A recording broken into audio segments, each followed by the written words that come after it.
What's up, guys? Tech tip this week. Motion Pro timing plug wrench.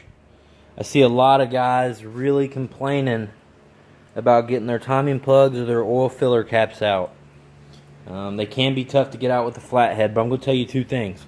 One, that oil plug cap does not need to be tight at all. I mean, snug it. That's it. It doesn't need to be torqued. Guys, always over tighten those. Second, get you a Motion Pro timing plug wrench, part number 08-0087. I can put a link in the description. That thing will come out so easy with one of these. That's all it takes. I did not have that pre-loosened.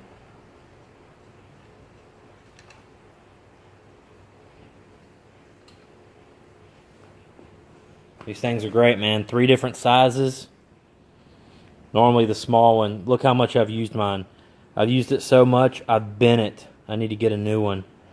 So, yeah, that'll help you a little bit. It's less than $20, and it'll save your butt. I've spent hours messing with strip timing plugs before.